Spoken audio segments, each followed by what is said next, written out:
Looking at our world from a theological perspective. This is the Theology Central Podcast, making theology central. Good afternoon, everyone. It is Sunday, November the 21st, 2021.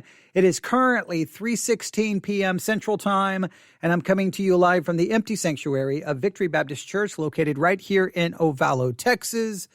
We have a lot to talk about that is sure to be controversial. So let me just say right here from the beginning, please, I beg of you, listen to everything I have to say before you jump to any conclusions, before you start grabbing your phone to start typing out some kind of accusation, before you misrepresent everything that I think. Please try to listen to everything I say. Before you try to interpret how I think, at least allow me to say everything that I need to say. Because whenever you deal with controversy, people have a tendency to react before they spend any time actually thinking and really considering and maybe even asking follow-up questions or clarifying, asking questions to clarify something. It's just... We live in a time where people, because of the internet, people just have the ability to I don't need to think about it. I don't need to consider it. I don't need to meditate on it. Just boom, I'm just going to react. So instead of reacting, try giving this a little bit of thought. I know that my perspective is going to put me in the minority of the minority of the minority of the minority.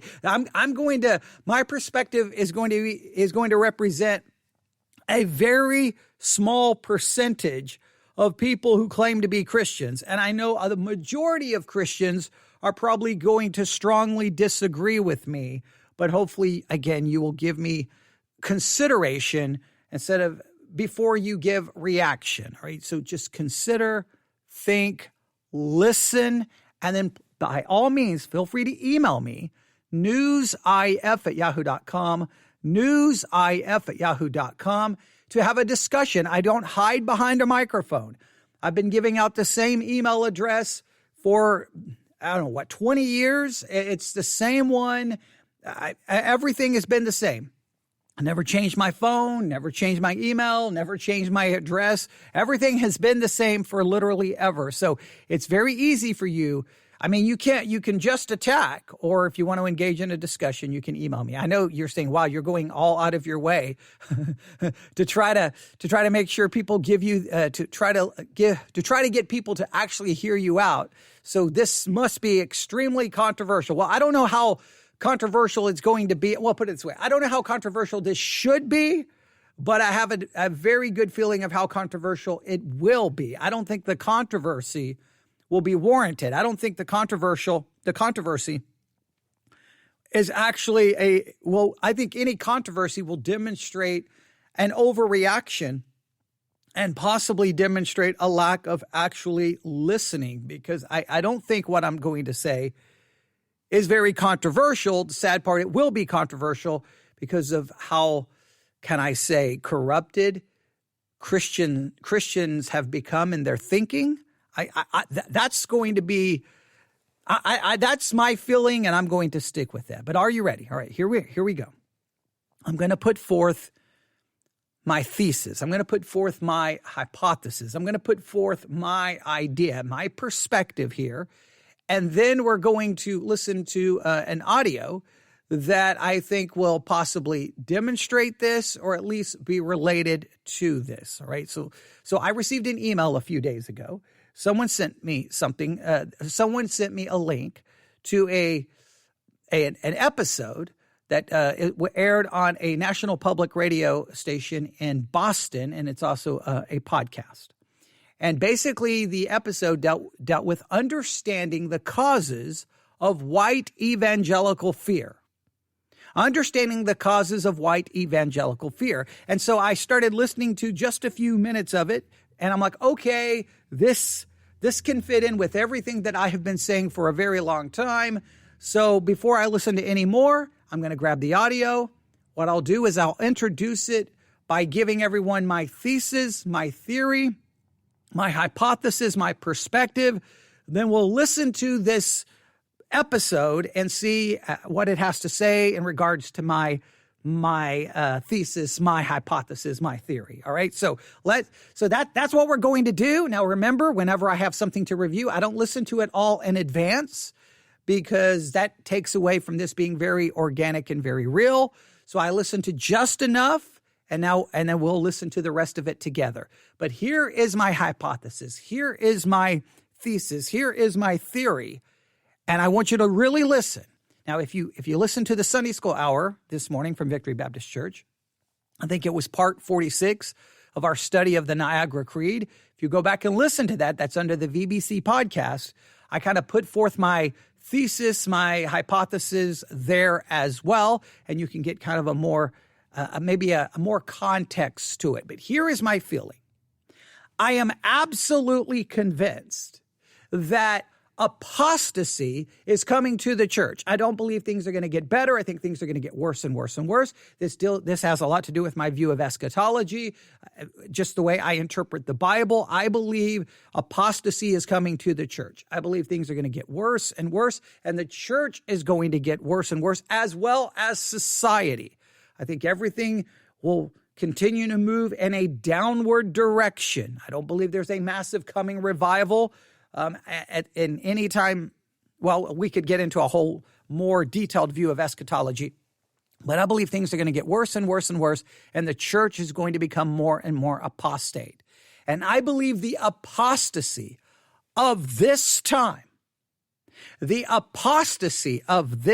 I'm not saying that, I don't know when the end is going to be, but I believe the church is going to get worse and worse and worse until Christ returns. And I think that I cannot speak of future apostasies, but the apostasy of this time is the following. It is the political hijacking of the American church. The apostasy of the present time is not necessarily a theological apostasy. It's a political apostasy. What do I mean by that? In other words, it's not so much that people have abandoned certain theological truths, historical, biblical, theological truths. No, what has happened is they have allowed politics to hijack Christianity. It's not like they said, nope, now we deny the deity of Christ. Now we deny the Trinity. It's not a theological apostasy. It's an apostasy of Christianity being co-opted, Christianity being hijacked, Christianity being corrupted, Christianity being infiltrated by these outside ideologies and ideas, and they are being merged with Christianity, which then corrupts Christianity, pollutes Christianity, and slowly but surely writes Christianity out of existence. So what still claims to be Christian, even though they may use some correct theological language, it's no longer true Christianity, because true Christianity is literally has been taken over, co-opted, hijacked by a political ideology that's now driving, that's now the direction, it's now the worldview of what's called Christianity. And this is primarily true. Well, it's true on both sides. It's true in the conservative churches that are being politically hijacked from the right, and it is true in churches that are being politically hijacked from the left. The church is being hijacked by two opposing ideologies, a conservative Republican right-wing ideology, and on the other side, it's being politically hijacked by a progressive, liberal, left-leaning ideology. So the apostasy of the present time is not theological in nature, it is political. Now, I'm not saying there aren't theological implications, because clearly they are. But what I'm trying to show you, and I'll just stay with the conservative churches. The conservative churches are not, again, they're not saying, that's it. We don't believe in the Bible. We don't believe in Jesus. We don't believe in the Trinity. No, they would tell you they believe all of that. Their doctrinal statements may actually reflect all of that correct theology. But what has happened, which will not show up in their confession of faith, in their doctrinal statement, is that they are now politically co-opted. What's driving the church is not theology, but political ideology. Where the focus is on politics, where the focus is fighting culture wars, where the focus is getting people elected, where the focus is trying to reclaim America and make it Christian by political victory, not through the Great Commission. So you've got to hear what I'm saying, that the apostasy of the current age is not an abandonment of biblical theology, but it is a replacing of biblical theology with political ideology. Now, I know you may disagree, but I believe this is what is occurring on both, again, the right and the left is infiltrating and politicizing the church so that Christianity is no longer becoming a theological belief, but a political perspective. And if you are, one day you're going to wake up, I don't know when, you're going to look around and go, wait, what happened to Christianity? This just sounds like Republican politics or Democratic politics or progressive politics, whatever political label you want to give it. You're going to look around and go, I think my church has become nothing more than a political movement, nothing more than a political ideology. They're still going to throw out biblical and theological terms, but all of that's been co-opted. All of that's been hijacked. All of that's been infiltrated. All of that's been polluted. And this is my thesis, my theory, my hypothesis, and I'm going to continue to stand by this. Now, let me make it very clear. I'm not saying that this is the apostasy of the very end, because there's been lots of different apostasies that's happened in the history of Christianity. There's a lot of times it's false doctrine, false theology, whatever it is. It comes into the church, and then we move past that, and then we have another apostasy that happens. I'm just saying that apostasy is going to be a part of the church, and it's going to get worse and worse and worse. And what I see as the apostasy of this moment is the political co-opting, the political hijacking of American Christianity. I know I have been saying this forever, but I have to emphasize it again. And I want to just read two very important scriptures here. Two very important scriptures. We can start with 1 Timothy. We can go with 1 Timothy. I was going to start in 2 Thessalonians, but we'll go to 1 Timothy because I think it's very important, all right? 1 Timothy, we can start in chapter 4. 1 Timothy chapter 4, you know this. 1 Timothy chapter 4, verse 1. Now the Spirit speaketh expressly that in the latter times some shall depart from the faith, giving heed to seducing spirits and doctrines of devils. Now, it goes on to list a number of things, and a lot of people would associate those things with certain doctrinal positions. And yes, that kind of apostasy has always been in the church. But seducing spirits are those things that come to deceive. And I think American Christians are being deceived and looking for political solutions to spiritual issues. They have abandoned the Great Commission for worrying about all the issues going on in the world of politics. If we go to, is it 2 Timothy? Let me see here. 2 Timothy chapter 3, verse 1. This know that also in the last days perilous times shall come, for men shall be lovers of their own selves, covetous, boasters, proud, blasphemers, disobedient to parents, unthankful, unholy, without natural affection, truce breakers, false accusers, incontinent, fierce, despisers of those that are good, traitors, heady, high-minded, lovers of pleasure more than lovers of God. All of that is describing the church. That's talking about the church. And the reason we know this is obviously lovers of pleasure more than lovers of God. That would never be a description of the world because they never love God. This is talking about something that's going to happen within the church where the church wakes up and the church is so distracted by everything else that it has abandoned God. And I think in the midst of all of that happening, the church is slowly but surely giving itself over to the seducing spirit of political power, political position, and political victory. And as a result, it's looking for fleshly means to accomplish spiritual goals. They may have good spiritual goals, but they're looking for fleshly means. And so in doing so, by giving itself over to politics, the church is being written out of existence. I'm not saying that there aren't exceptions, because obviously there are. I'm speaking in general terms.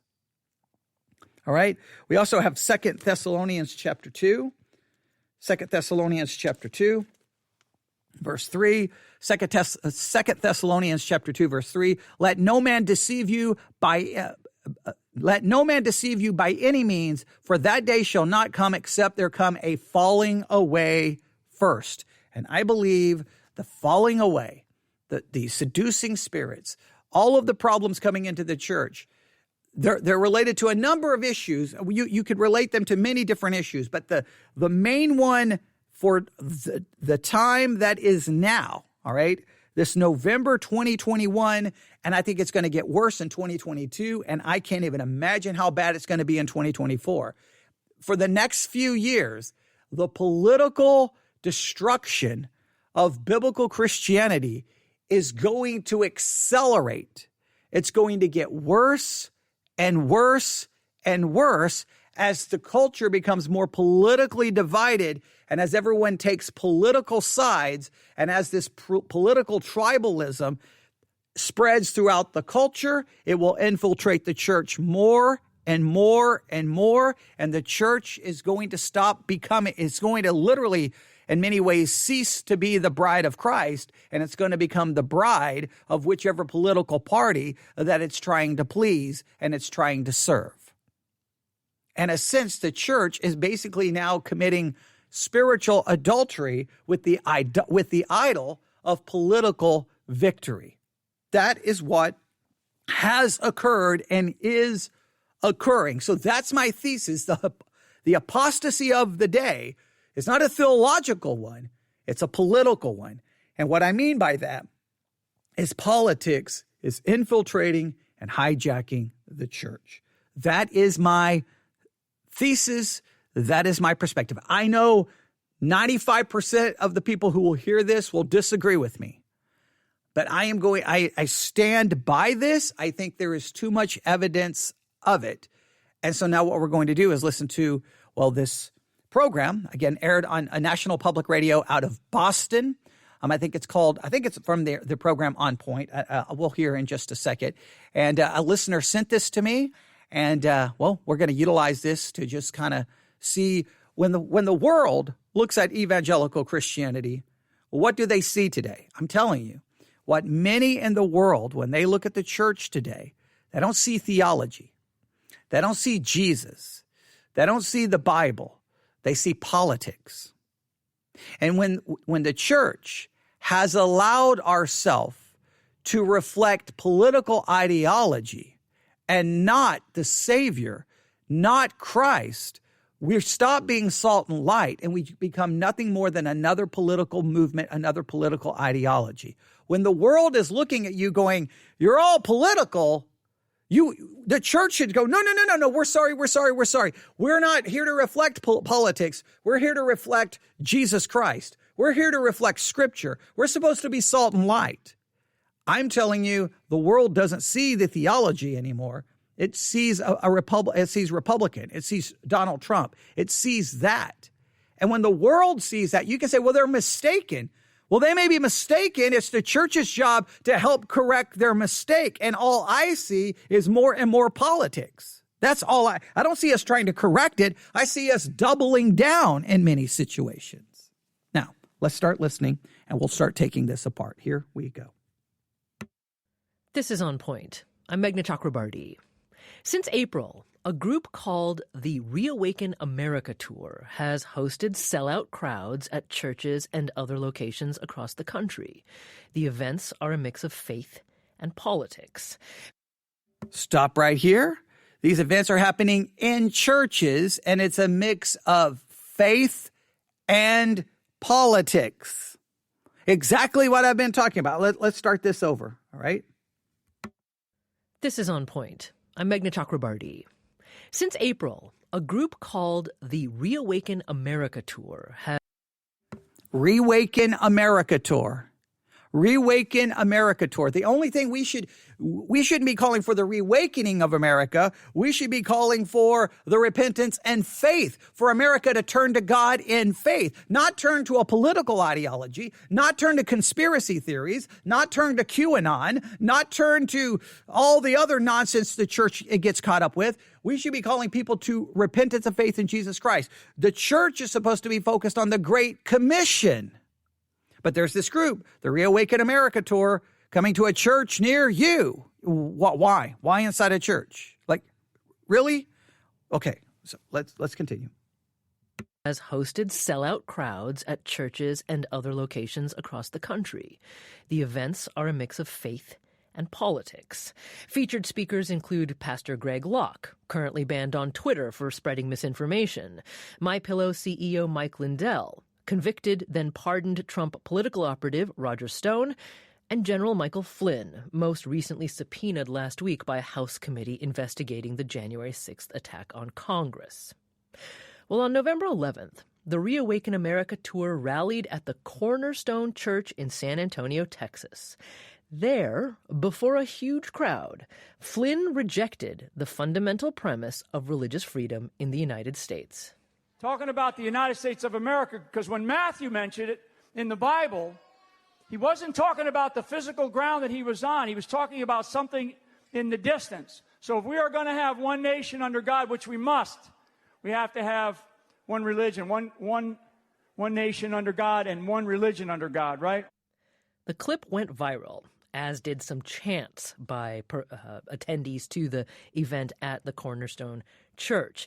Evangelical leaders across the country immediately rejected Flynn's speech. Ed Stetzer, executive director of the Wheaton College Billy Graham Center, said, quote, "We need God's people joining Jesus on a mission, not a bizarre display mixing the faith with such foolishness." Sam Rodriguez, national president of the National Hispanic Christian Leadership Conference, said, Michael Flynn is constitutionally and morally wrong to advocate for one religion emerging out of America. Religious liberty serves as the central firewall against totalitarianism, end quote.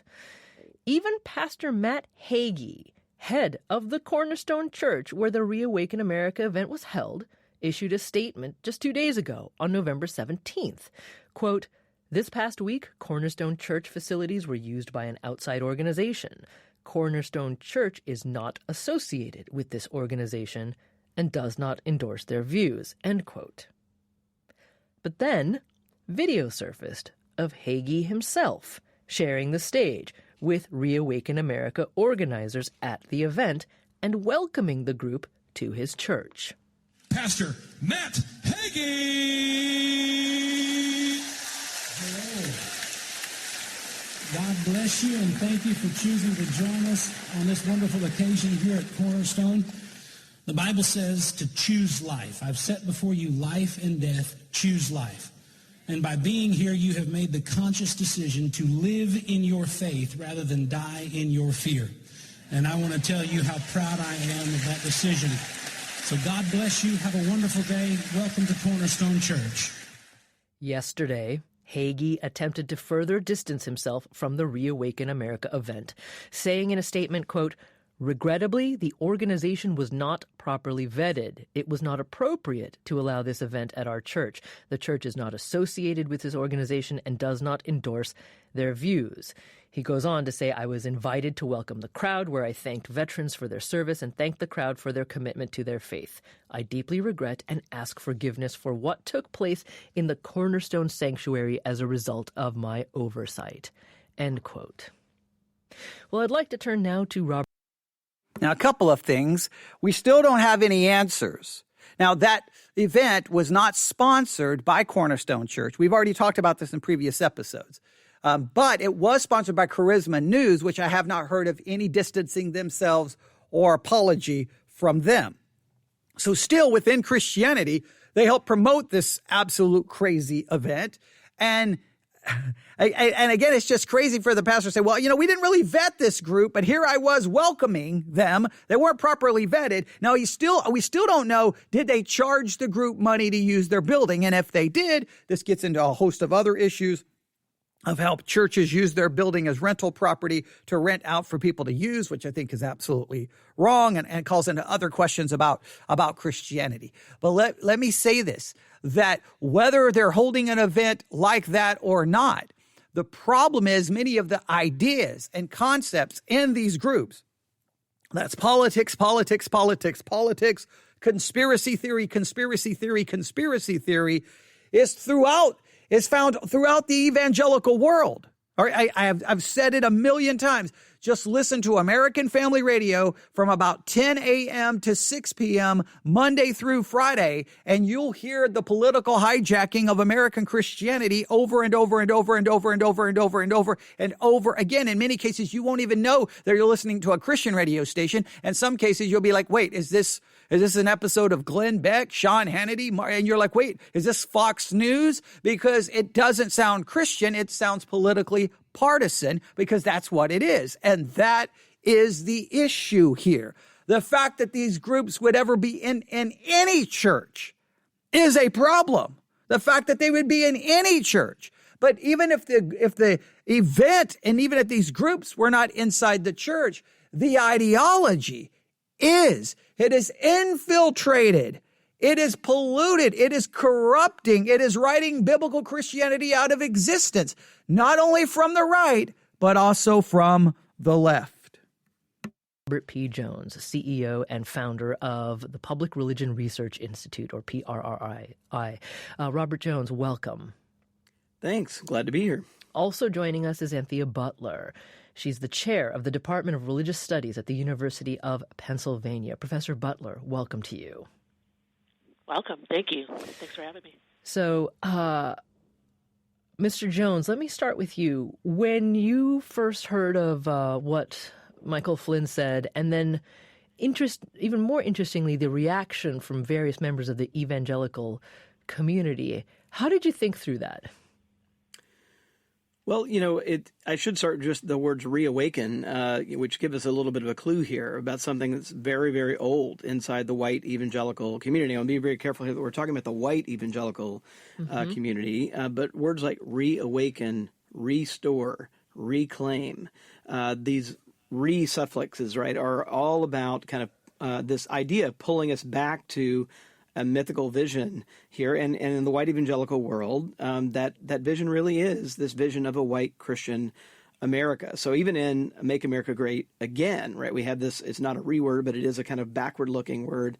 The most attractive piece of that, and I think one of the reasons why there was so much support, 8 in 10 white evangelicals voting for Donald Trump both in 2016 and 2020, is about this hearkening back to this mythical vision of America amid the changing demographics today. And that statement by Flynn is pushing back directly on the pluralism, increasing religious, racial, ethnic pluralism in the country, and making a claim that America is intended by God, in fact, in this worldview, to be a white Christian promised land, a new Zion. I mean, that language is all over white Christian history in this country.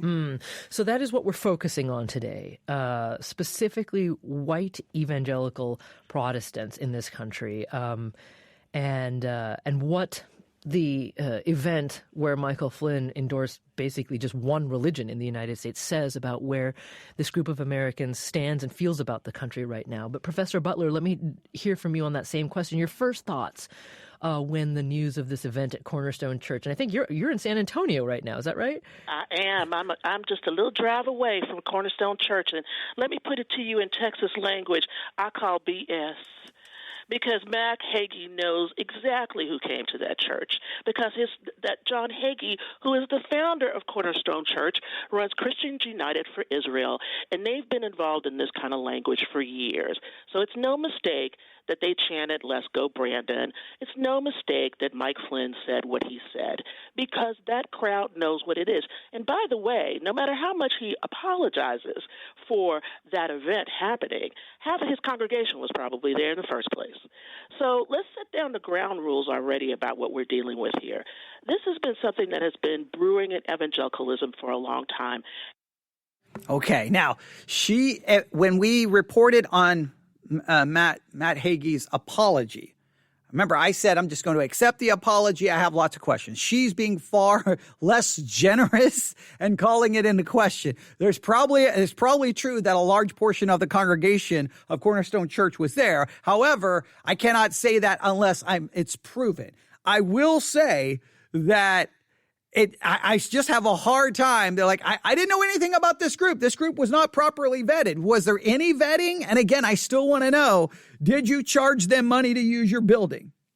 And if you did, even if you didn't vet them, then you're saying if someone shows up and offers you enough money, you'll let anyone use the building. Well, I don't think you're going to let anyone use the building. But the point is, why are you charging people to use your building? And if you didn't charge them to use the building, then you just handed the building over to some group you didn't even bother to know who they were or what they were about or what they were going to do. There are questions. But I am going to stand my ground and say that I'm still going to accept the apology as sincere, because I cannot judge motives and the heart. I cannot judge that. But there are a lot of questions about how everything went down. And there's a lot of questions about this kind of thinking infiltrating American evangelicalism. And specifically with white evangelicals. There are other evangelicals of color who believe it. So when I hear Sam Rodriguez say, "Oh, this is terrible," and this shouldn't happen, Sam Rodriguez has also helped support all of these things. The thing here, and I think this is really important to state up front, is that this has been a project of evangelicalism for the last 50 to 70 years. Okay, now a couple of things. Now she's calling out other people who basically said this is a bad thing as well. I think we have to ask this question. All right. Now, and I know that people may not want to hear this, but I have a feeling that if that event would have went on with all of its craziness, all of its conspiracy theories, all of the nonsense, all of the political hijacking of American Christianity, I don't think many evangelicals would have called it out. But once you have a "Let's go Brandon" chant inside your church, and you got Michael Flynn basically saying, "No, we just want one religion in the United States of America, which is going to scare people to death," I think if it wasn't for those two things, there would be no apology. There would be no condemnation. There would be no backtracking. People would have been like, "Oh no, we support all of this." See, the issue is many of these people speaking against it are speaking against the fact that it was a "Let's go Brandon" chant, or Michael Flynn went so far to say, "Hey, we only want one religion in America," and say it so directly and bluntly. That makes everyone look bad. So then there's like, "Oh, no. We didn't mean it that way." But there's plenty that would have happened in that event that they would have supported. And I will argue that even without the "Let's go Brandon" chant, and even without Michael Flynn saying we only want one religion, there would have still been plenty that should have been condemned. But because that would not have been condemned, that demonstrates the hijacking of the American church. They called these things out because they were so over the top. They were so extreme that the backlash was strong. So then they're like, nope. Now, I'm not saying that their apology wasn't sincere. I think they sincerely wish that nobody would have said, "Let's go Brandon" in the church, or that Michael Flynn would have said, "Oh, we only want one religion." But my thing is, it's the other things that were said. It's the other things that go on in these conferences. It's these other political issues that are hijacking the church. That's where the condemnation needs to start, but nobody's willing to condemn that because the church has been so infiltrated with a political ideology, especially in the white evangelical world, that they're not going to condemn that. They're going to condemn maybe the extreme manifestation of some of these ideas, but they're okay with the more quiet infiltration of these ideas. And that's the problem. And this person is saying that these issues have been going on for 40, 50 years within Christianity. And I will agree that this has been building and building and building. I'm going to explain how I think we ended up here in a few minutes. I want to get as far as we can in this episode in listening to what they have to say. And then I'll come back and throw in what I think is an explanation to how we got where we are today. This is not an aberration. This is a culmination.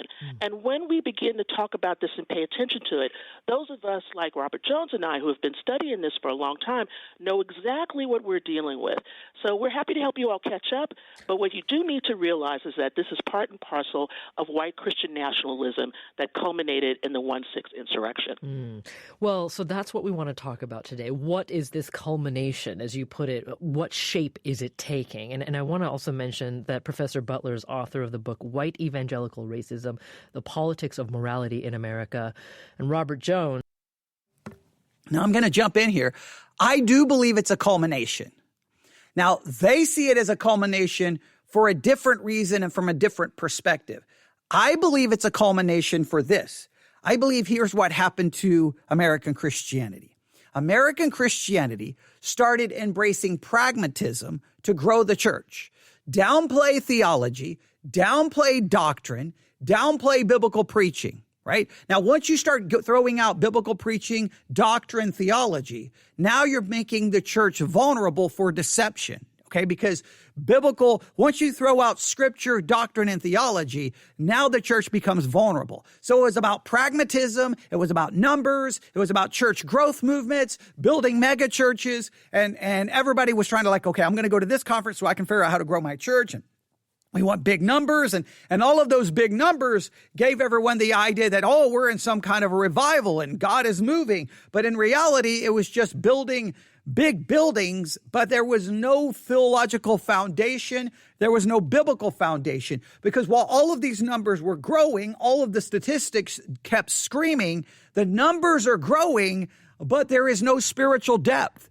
The biblical illiteracy was in fact outgrowing the number, outpacing the growth within the church. The church was growing, but biblical illiteracy was surpassing even the numbers that represented the growth. People were becoming more and more biblically illiterate, more and more biblically illiterate. They did not have a biblical worldview. They did not have a theological worldview. They didn't even have a worldview based off church history. They were ignorant of church history, ignorant of theology, ignorant of scripture. And in that vacuum, instead of looking at the world from a biblical perspective, they started looking at the world from a political perspective. They were being more influenced by Fox News, Rush Limbaugh, Sean Hannity, Glenn Beck than they were Matthew, Mark, Luke, and John. And once that theology foundation is there, theological foundation is not there, and that biblical foundation is not there, something was going to come in and basically fill the vacuum. There was a vacuum there.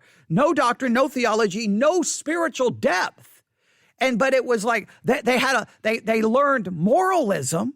They learned morality. They learned, taking a stand against supposedly the bad things of the world, but they didn't have a biblical context to see it. So they embraced political ideology to take a stand against what they thought was the immorality of the world instead of standing against it biblically. Once the theological foundations were gone and the biblical foundations were gone, the church was ripe for the political hijacking of it. And Christians did not have a Bible-based worldview, so it became a political-based worldview that they've now incorporated into their Christianity, which is now systematically writing Christianity out of existence and replacing it with a politically hijacked Christianity, a Christian nationalism, or whatever you want to call it. That is how we got where we are. Go back and look at the statistics. Go back and look at all the yelling and screaming in the 90s, going into the 2000s. Look, nobody's reading their Bible. Wait a minute. People are not studying their Bible.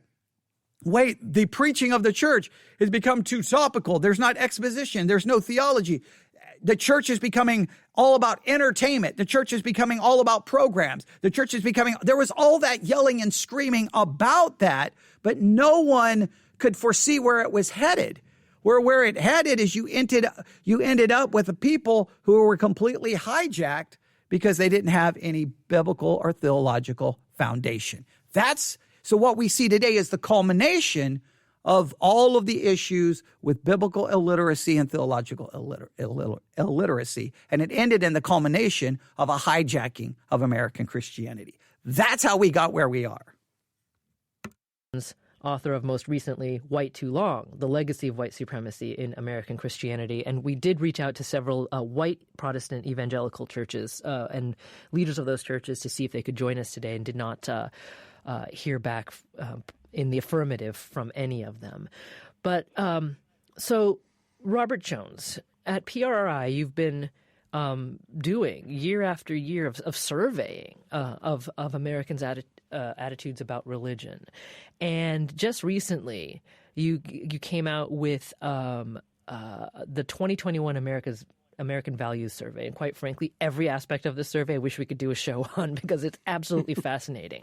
But apropos to this conversation, one of the things that sticks out is that 78% of the white evangelical Protestants you surveyed said that they believed America's values are under threat. That's the highest percentage of any group you surveyed. Is that right? That's right. Yeah, I think this gets to the heart of what we're talking about. And as Professor Butler said, this is not new, right? Well, I think it's exactly right to say what we are seeing is kind of the end of an arc, and it's the end of an era in many ways. And part of that's about demographic change in the country. For example, it's notable that I think one of the things that sort of sets us into the current moment we're in is that we have just in the last dozen years experienced the country moving demographically from being a majority white Christian country to one that is no longer a majority white Christian country. So just in 2008, as Barack Obama is running for president, gets elected as our first African-American president, the country is comfortably 54% white and Christian. That number today is 44%, right? So during the presidency of our first African-American president is when we cross this threshold. The sea change happens in the country, that we move from being, demographically speaking, majority white Christian to non-majority white Christian in the country. And like one little anecdote here that I think is helpful that I received actually about this time, right ahead of Thanksgiving in 2012, after Obama's re-election as president, was an email from the Christian Coalition that goes to the heart of it. And they sent out this email that had this black and white photo of a family around, a white family around the Thanksgiving table, a father sitting at the head of the table, very traditional looking photo. And the caption on the photo read, "Christian Family at Prayer, Pennsylvania, 1942." And that was, kind of startling enough. But then the caption under it read, "We are soon to be celebrating the 400th anniversary of the first Thanksgiving. And God has still not withheld his blessings upon this nation, although we now richly deserve such condemnation. We have to give thanks but we also need to pray for our Heavenly Father to ask him to protect us from those enemies outside and within who want to see America destroyed." Now, to their audience, there's no doubt that part of this is this earth-shattering event, right, of the country shifting and this symbolic presence of an African-American in the White House that is this enemy, right, from within. And I think that has really set off in a new key. Now, I want to say it's not something new. This is really one place to trace it is to the 1964 and 65 Civil Rights Acts. But are the numbers higher? I mean, that 78% of white evangelical Protestants, that number seems higher than I've seen before. It's dramatic, but you'll note that it's right at the number that supported Donald Trump, right, about 8 and 10. So there is this kind of connection here between these attitudes. In fact, that attitude is quite predictive of support and favorable attitudes toward Donald Trump. Well, Robert Jones and Professor Anthea Butler, stand by for just a second, because we're talking today about the causes and now consequences of specifically white evangelical Protestant fear about the future of this country. So we'll have more when we come back. This is okay. Now, we're going to stop right there. And when I do part 2, we'll come back in when they're done with their break, because I don't know how long their break is and I don't want to air all the commercials. So this is a perfect way to break this up between part 1 and part 2. But I can use the remaining time that I have here in front of this microphone to try to express some ideas here that I really want you to think about. There is no question that within the white evangelical world, this concept of fear. Now, the Christians will run around and say, we live by faith, not by fear, faith over fear, faith over fear, faith over fear. But the Christian world, in many cases, moves forward on the basis of fear. And the fear is this: you're going to lose your country. America's going to be destroyed. We're going to become communists, socialists. The critical race theory is going to destroy your kids. We've got to fight. They're going to take away your freedoms. This is the end. You got to fight. And it's like all day, every day, especially if you listen to things again like American Family Radio. There's a lot of Christian organizations that they sell this fear and that we've got to do something and we got to take a stand and we got to fight and we got to bring back our country and we got to take a stand because this is crazy. And you want to stop and look at them and go, whoa, slow down. Okay, a couple of things. All right, let's say we're under attack, right? Whatever you think this attack is, it's attack to make us socialists, it's attack to make us communists, it's attack to teach our kids critical race theory, whatever you think the fear is, right? What's your solution? And the solution is always a political battle. We got to elect this person. We got to take a stand against this. We got to fight this. And it's always this engaging in a culture war, which involves politics. There's a political solution. So they want to fight this supposed threat through earthly means, through political means. And I would say that even if you believe, if all of these things that you mention are an actual valid attack upon say, Christianity, well, not only that. So let's do this. So they see all of these things as an attack. Even if all of that was valid, what would be the biblical solution? Well, the biblical solution you find nowhere in Matthew, Mark, Luke, and John, nowhere in the New Testament it says, go fight this politically. There's none of that in the New Testament. We are called that no matter what the world is doing to engage in the Great Commission. We are to go evangelize, bring them into the church, and disciple. That's what the church is supposed to be doing, equipping saints for the work of ministry, feeding the sheep, equipping, discipling. That's what we're called to do. Ministering to people. Nowhere in the New Testament is Paul like, look, man, the city of Corinth is a mess. This paganism is all over. We've got to get some people elected. We've got to overcome.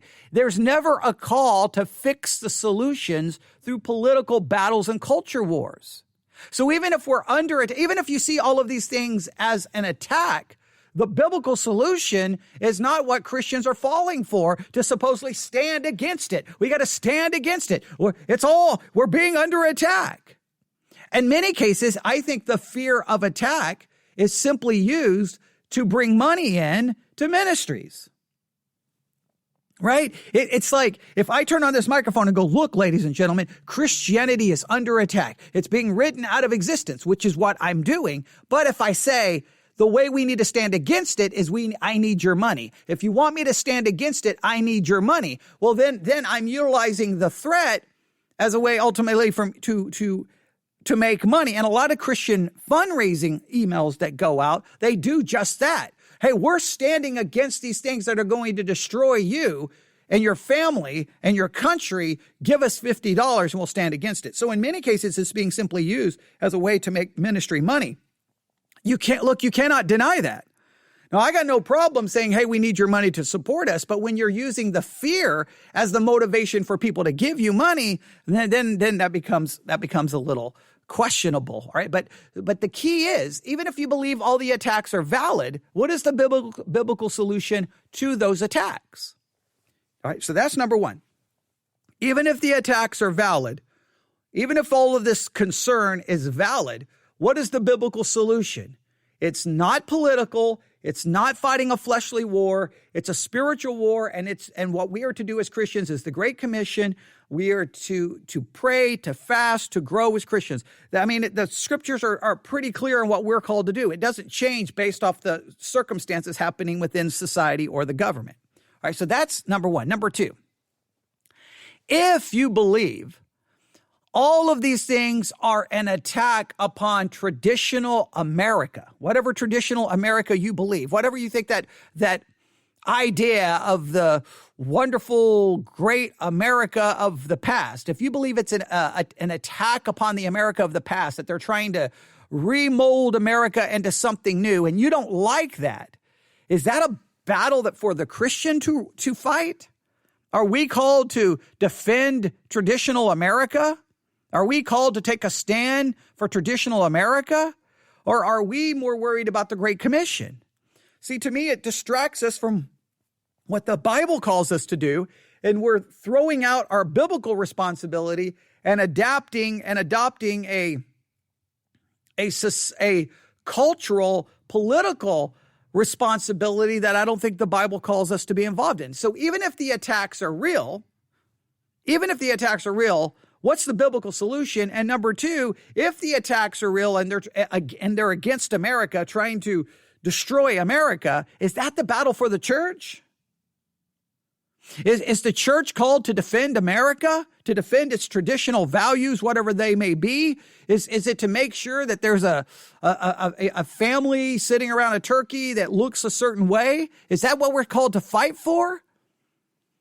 I think there's the hijacking of the Christian worldview. We have a biblical responsibility. That doesn't sound like the biblical responsibility. So even if the attack is real, then we have to fight it biblically, and we're not doing so. And if the attack is upon the country, are we called to defend and bring back and take a stand for whatever version of America that we believe is the right version of America? No, America must be like this. According to whom? According, the Bible doesn't say, go make America like this again. So Christians get sidetracked from their biblical responsibility and get caught up in the cultural battle and the cultural war as America continues to change. And let me make it clear. You can spend the next 10 years fighting to try to go back to a traditional America, but you're not going to get people to go back to a traditional America if they don't want it. And so what are you going to do? Force them to a traditional view of America? Is that the battle you want to fight? As a Christian, why are you fighting that battle? Isn't your responsibility the Great Commission? Shouldn't you be more worried about their salvation than you are about what kind of America they want? It seems like many people love country more than they love sinners. They love country more than they desire a certain version of America more than they do the conversion of their so-called enemies. That is where we have gotten. And we've gotten here because the church has been politically hijacked, because the church was in a vacuum, because we were biblically, theologically, and church history illiterate, and we had no spiritual foundation. And so we replaced the spiritual foundation with love of country, patriotism, political party, culture war, moralism. That's what happened. The gospel has been thrown out, and political victory has become the goal, to save America. Christianity has now become a movement to save America, not a movement that preaches a gospel that saves sinners. That is what's happened, and that is the cause for white evangelical fear for whatever is happening, because they're not looking at anything biblically. That is what is going on. Now, I'll stop right there. We stopped at the 12-minute and 18-second mark. 12-minute and 18 seconds.